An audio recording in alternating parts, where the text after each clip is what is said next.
Good morning students. How are you all? कैसे हो बच्चों आप सब? आशा करती हूँ आप सब स्वस्थ होंगे।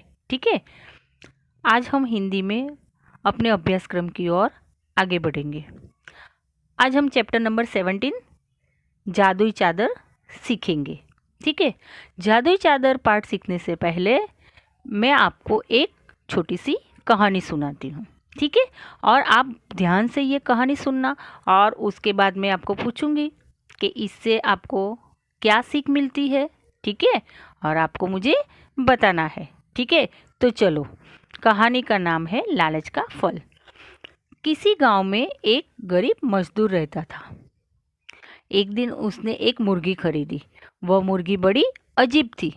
वह रोज सोने का एक अंडा देती थी। मजदूर की खुशी का ठिकाना नहीं रहा। एक गांव था। वो गांव में एक मजदूर यानी हर रोज वो काम करता, तभी उसको पैसा मिलता। जब भी वो पैसा मिलता तभी वो खाना खा सकता था। इतना वो गरीब था। तो एक दिन उसने क्या किया, बाजार में से एक मुर्गी खरीदी। वो मुर्गी है ना, अजीब थी। क्यों अजीब थी?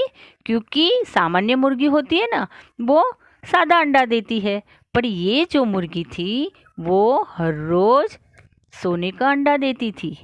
इसीलिए वो जो गरीब मजदूर था उसकी खुशी का ठिकाना नहीं रहा।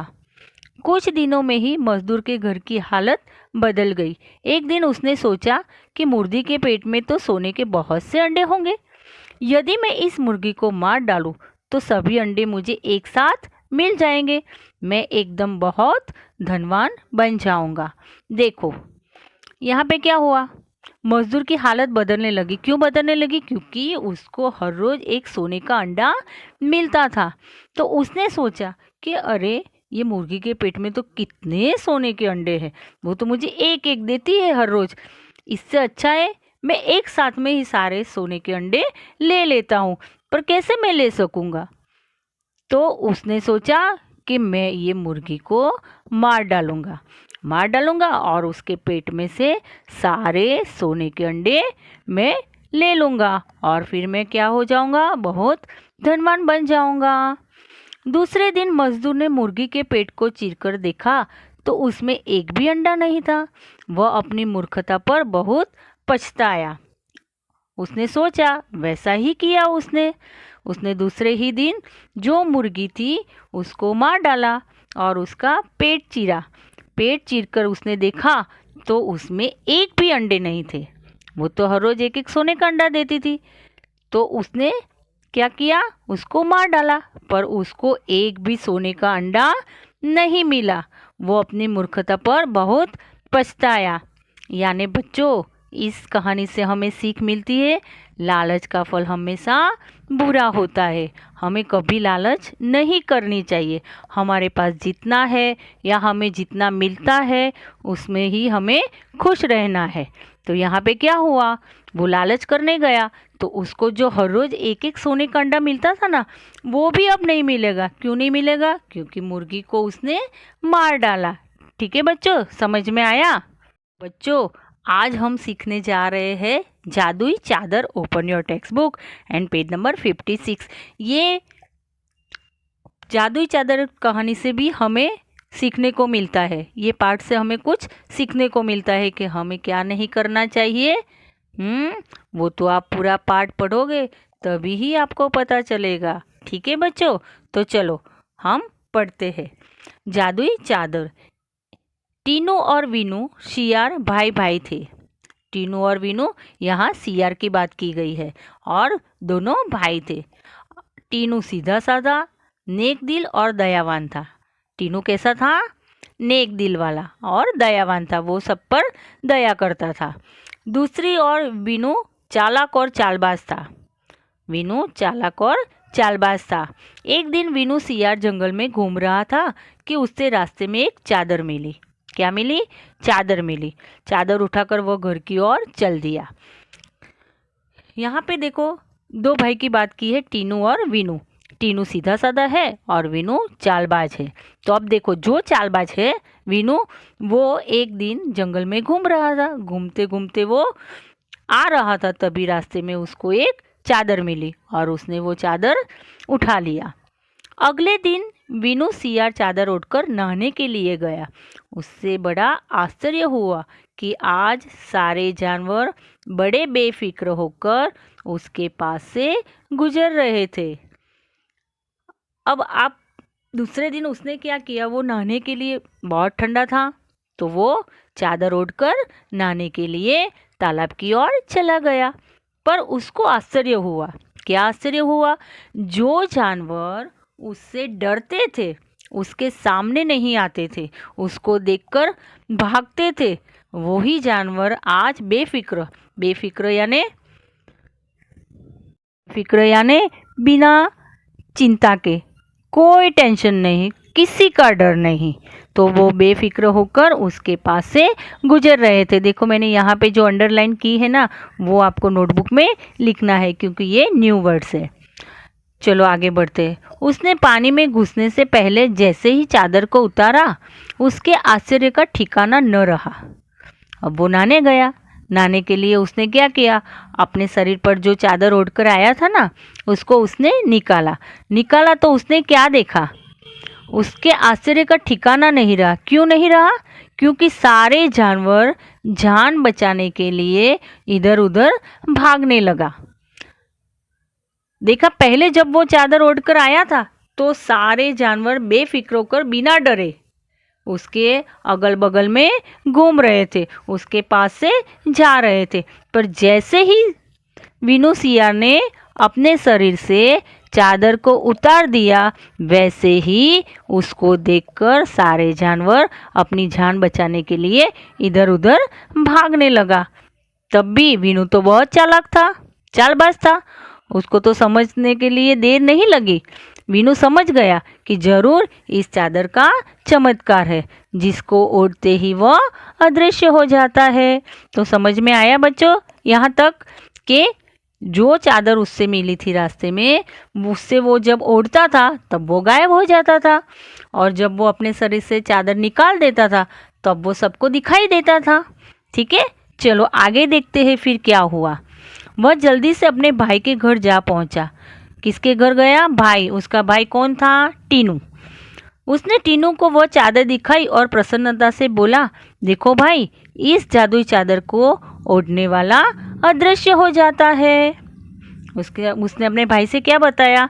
प्रसन्नता यानी खुश होकर, आनंद से उसने अपने भाई को ये चादर दिखाई और बोला, देखो भाई, ये जादुई चादर है, इसको जब हम चादर को उठते हैं ना तो हम गायब हो जाते थे, अदृश्य हो जाते हैं, और जब उसको निकाल देते हैं तो हम सबके सामने आ जाते हैं और सब हमें देख सकते हैं।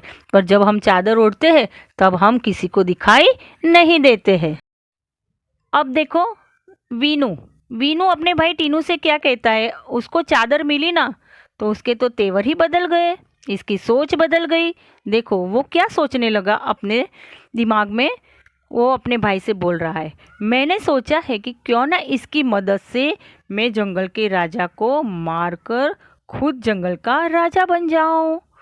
अगर तुम मेरा साथ दोगे तो मैं तुम्हें महामंत्री का पद दूंगा।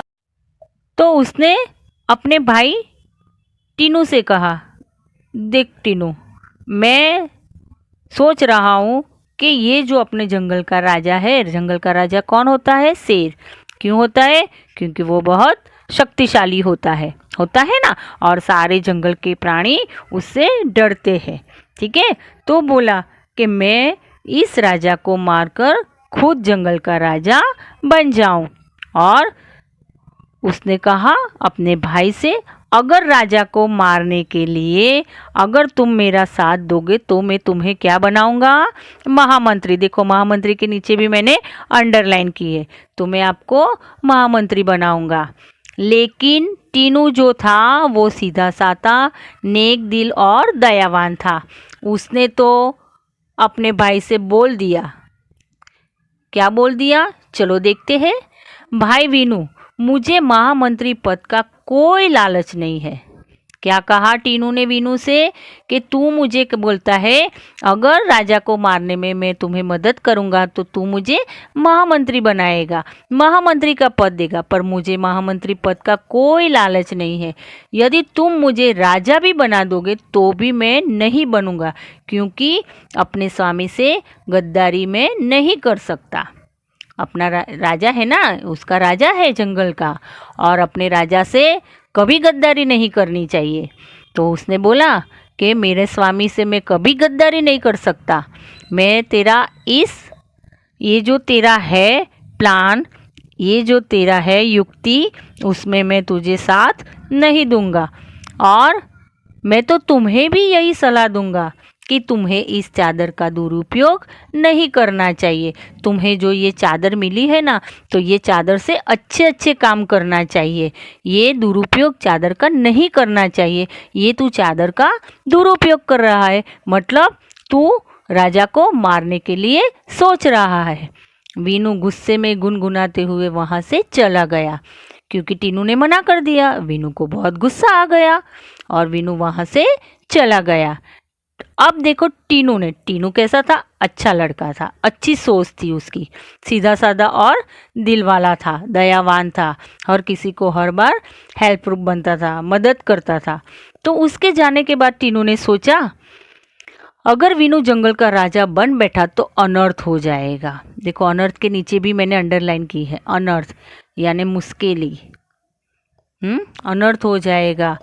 जंगल का राजा अगर वो बन गया तो वो अपना हक सारे जानवर पर जताएगा और सारे जानवर को परेशान करके रख देगा, ऐसा टीनू ने सोचा।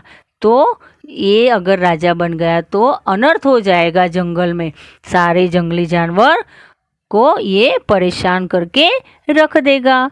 यह सोचकर टीनू ने वीनू की चाल को असफल बनाने की एक योजना बनाई। हम कुछ भी काम करते हैं तो प्रिपरेशन करते हैं ना, टाइम टेबल बनाते हैं, कुछ भी काम करते हैं। तो यहाँ पे भी असफल क्यों? उसकी कौन सी युक्ति थी? राजा को मारने की। तो उसने क्या किया? वीनू राजा को नहीं मारे, इसीलिए उसकी योजना असफल बनाने के लिए टीनू ने क्या किया, चलो हम देखते हैं। ओके, तो टीनू ने चुपचाप से उसके पास से चादर उठाई और अन्य चादर वहाँ रख दी। देखो जो जादुई चादर थी वैसे ही रंग की दूसरी चादर उसने उसके पास रख दी। किसने रख दी? टीनू ने रख दी। किसके पास रख दी? वीनू के पास। और जादुई चादर वहाँ से टीनू ने उठा लिया। ठीक है, चलो आगे चलते हैं। सुबह नहा धोकर वीनू शेर को मारने के लिए चादर ओढ़कर प्रसन्नतापूर्वक उसकी माद की ओर चल पड़ा। अब उसने तो ठान लिया था, मैं तो जंगल के राजा को मार दूंगा और मैं खुद राजा बन जाऊंगा। टीनू ने उसको समझाया, फिर भी वो नहीं समझा। तो दूसरे दिन वो सुबह नहा धोकर वीनू शेर को मारने के लिए वही चादर ओढ़कर प्रसन्नतापूर्वक खुश होकर, वो खुश था। क्यों खुश था? आज तो मैं राजा को मार दूंगा और मैं जंगल का राजा बन जाऊंगा। ऐसे वो प्रसन्नतापूर्वक उसकी माद यानी गुफा की ओर चल पड़ा। माद में पहुंचकर उसने देखा कि शेर अभी सो रहा था। क्या कर रहा था? शेर सो रहा था। वीनू ने उसको एक लात मारी। कोई भी सोते हो और उससे परेशान करोगे तो वो और गुस्से हो जाएंगे। तो यहाँ पे भी ऐसे भी शेर गुस्सा वाला है और इसने इसको लात मारी। शेर चौंक कर उठ गया। चौंक कर यानी नींद में से वो जाग गया। उसको इतना गुस्सा आया। किसको गुस्सा आया? शेर को गुस्सा आया। क्यों गुस्सा आया? क्योंकि वो शांति से अपनी माद में सो रहा था और वहाँ वीनू ने आकर उसको एक लात मारी। इसीलिए शेर गुस्से हो गया, क्रोध में आ गया। उसने क्रोध में आकर वीनू का काम तमाम कर दिया। काम तमाम कर देना एक मुहावरा है। काम तमाम कर देना यानी उसको मार दिया। किसको मार दिया? वीनू को मार दिया। किसने मारा? शेर ने मार दिया। अब उसका भाई टीनू, जब अपने भाई की यह खबर मिली तो उनकी आंखों में से आंसू आ गए, यानी उसको दुख हो गया। उसका अपना भाई उसका अपना भाई, छोटा भाई जो था, उसकी मृत्यु हो गई है, यानी शेर ने उसको मार डाला है। ये खबर, ये मैसेज, ये समाचार उसको मिला, तब उसको, उसकी आंखों में से आंसू आ गए। क्यों? क्योंकि उसके भाई को मार दिया गया। वह उठा और उसने उस जादुई चादर को जला डाला। किस कौन क्या जला डाला है उसने? चादर को, जो जादुई चादर थी ना, उसको जला डाला। टीनू ने अपने भाई की जान देकर अपने राजा के प्राण बचाए थे और जंगल की बचाई, और राजा के प्राण भी बचाए, और उसने अपने भाई को खो दिया। पर उसने अपने भाई को खो दिया, दुख बहुत हुआ उसको, उसकी आंखों में आंसू आ गए। उसका भाई का क्या हो गया? उसकी भाई की मृत्यु हो गई, इसीलिए उसको बहुत दुख हुआ। पर उसने क्या किया? गलत का साथ नहीं दिया। क्या किया? गलत का साथ नहीं दिया। तो बच्चों, जो सही है, जो सही करते हैं, उसको हमेशा साथ देना चाहिए, और जो गलत करते हैं उसको कभी साथ देना नहीं चाहे कितनी भी लालच दे, कितना भी हमें वो बताए, लालच दे हर चीज़ का, कुछ न कुछ चीज़ आपको देंगे, मिलेगी, पर वो लालच हमें नहीं करनी चाहिए। क्यों नहीं करनी चाहिए? क्योंकि वो गलत काम कर रहा है। गलत को कभी साथ नहीं देना चाहिए, और जो सही है उसको हमेशा साथ देना चाहिए। तो ये जो हमारी जादुई चादर थी, ये जो हमारा पार्ट था जादुई चादर, टीनू और वीनू सियार की कहानी थी, उससे हमें क्या सीख मिलती है? बच्चों, कौन बताएगा क्या सीख मिलती है? कि हमें कभी हमारे पास कोई चीज़ हो तो उसका सही इस्तेमाल करना चाहिए, उसका दुरुपयोग नहीं करना चाहिए, हमें ज़्यादा लालच नहीं करनी चाहिए। चादर से हमें यही सीख मिलती है बच्चों, ज़िंदगी में, जीवन में कभी भी कुछ भी मिले तो हमें सही सही उसका उपयोग करना चाहिए, सही जगह पे करना चाहिए, नहीं तो हमारी हालत भी वीनू जैसी हो सकती है ना। बुरा काम करेंगे तो क्या होगा? बुरा काम का क्या होता है अंजाम? बुरा ही होता है। ठीक है, ओके बच्चों। तो ये समझ में आया जादुई चादर, टीनू का व्यवहार कैसा था? देखो पेज नंबर 58 पर मैं मौखिक प्रश्न पूछती हूँ आपको कि टीनू का व्यवहार कैसा था? तो टीनू का व्यवहार कैसा था? सीधा साधा और दयावान था। वीनू को जंगल में क्या मिला था? चादर मिली थी। वीनू को अपने भाई पर क्रोध क्यों आया? क्योंकि उसने उसका साथ नहीं दिया। उसने राजा को मारने के लिए कहा ना, तो उसने मना कर दिया, इसीलिए वीनू को अपने भाई पर क्रोध आया। क्रोध यानी गुस्सा। अंत में जादुई चादर का क्या हुआ? तो अंत में जो जादुई चादर थी, जिस चादर से नुकसान होने वाला था, जिस चादर से नुकसान हो रहा था, वो चादर को टीनू ने जला दिया। क्यों जला दिया? कि चादर जल जाएगी, किसी के हाथ में भी नहीं आएगी, और बुरा काम भी नहीं होगा। कि बच्चों, तो आज कैसी लगी कहानी? वो मैंने आपको पहले भी बताई थी, मुर्गी वाली। लालच का क्या होता है? हम्म मैंने बताया ना, लालच का फल कैसा होता है? लालच का फल बुरा होता है ना। तो हमें लालच नहीं करनी चाहिए, कोई भी चीज़ में लालच नहीं करनी चाहिए। हमें जितना मिलता है उतने में ही हमें आनंद करना चाहिए और आनंद में रहना चाहिए। ओके बच्चों, अब आपको घर पे भी एक बार ये पाठ रीड करना है, जादुई चादर, और मैंने जो अंडरलाइन किए हैं वो शब्द भी आपको पढ़ना है। ओके बच्चों, ठीक है, okay, good bye, stay home, stay safe.